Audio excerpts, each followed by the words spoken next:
Hello, how are you? This is week 23, I'm pretty sure, of the Nursery Rhyme play packs. We're almost at the end of the series. This week we've got Grand Old Duke of York.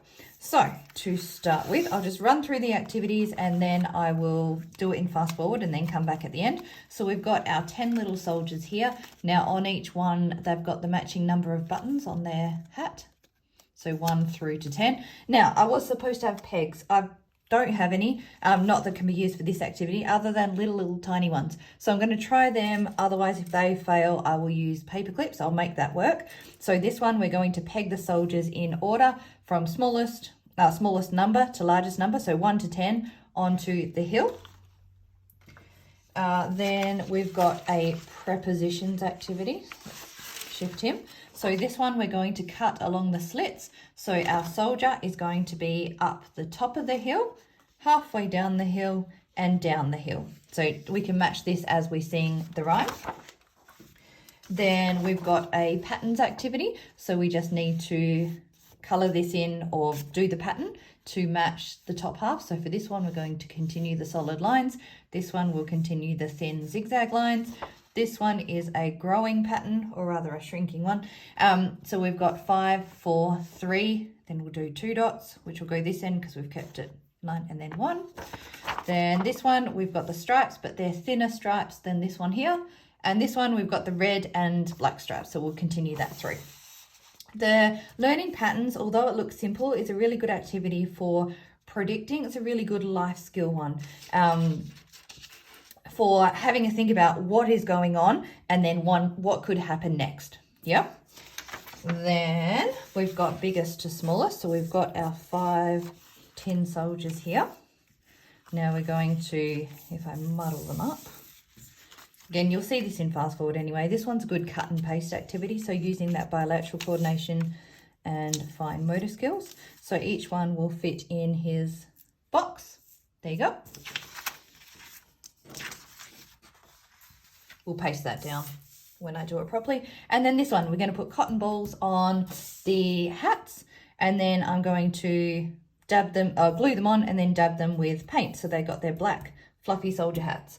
I think that is it. It all should go to plan. We'll just see how those soldiers go on these tiny pegs.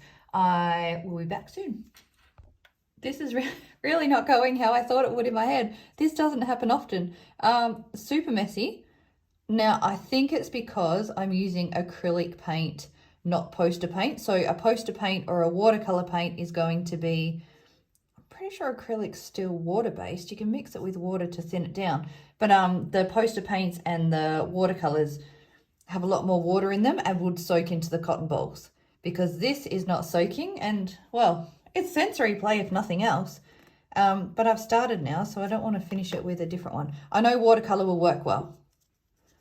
But, yeah, not what I had in mind. I'll see if I can tidy it up a little bit.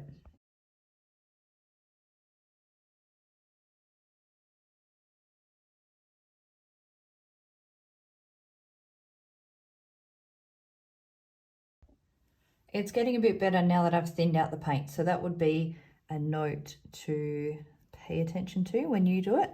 Don't use a thick acrylic paint. You can see, that's not what I wanted. But you can see it's runnier and soaking. Yep, now I've just made a right mess into the cotton ball. Oh, well, that's a first. Almost my last week of 24 and I butcher it. Never mind. Almost done. Can't be perfect. That'll do. Oh, my poor soldiers. This one is our biggest to smallest activity. So we're taking into account measurements, so how tall they are. So I can obviously order them from biggest to smallest. We can then paste them in here. I can do them from smallest to biggest. There we go, that way. We can also just grab 3 at random and order them from biggest to smallest, but also do prepositions. So the one on the left, the one on the right, the one in the middle. We can also look at small, medium, large.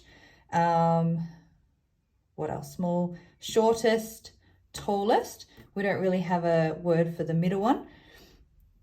but they're in order again then as well. So let's paste them down. Hopefully through these videos you just get a few different ways of using the activities rather than just one. Now you don't have to glue this down. If you want it reusable, you can just laminate the soldiers and put this in a display folder, or laminate both. There you go. So I probably should have done those last couple in fast forward, but that is done now. All right, so what are we moving on to next? Let's do the patterns. That one I will do in fast forward so I don't bore you to tears. Hang on a sec.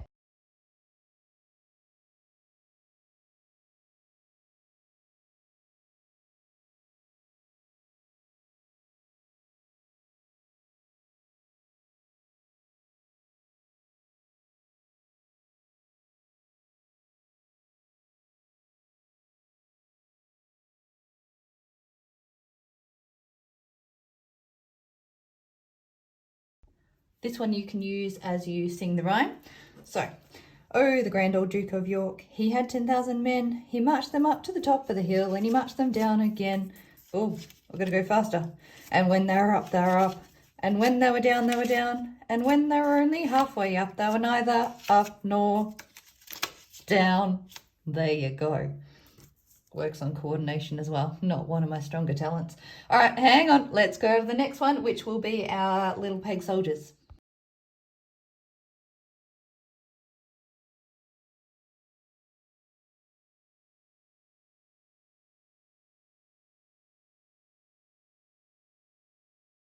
There we go. That wasn't a complete disaster. I mean, I wouldn't recommend using tiny pegs. The bigger ones would give you more to stick. Probably masking tape or duct tape would work a bit better as well than sticky tape, but for now, that'll do. That's fine. So for this one, we are counting the numbers 1, 2, 3, 4, 5, 6, 7, 8, 9, 10, and then the buttons on each of their jackets, and then lining them up in order. You could also do them backwards as well. So start from 10 all the way through to 1. This one's a really good one for pince grip, as well as cutting them out, the fine motor skills in putting them together, and then counting as well. I think that's all for this week. I will talk to you soon. Bye.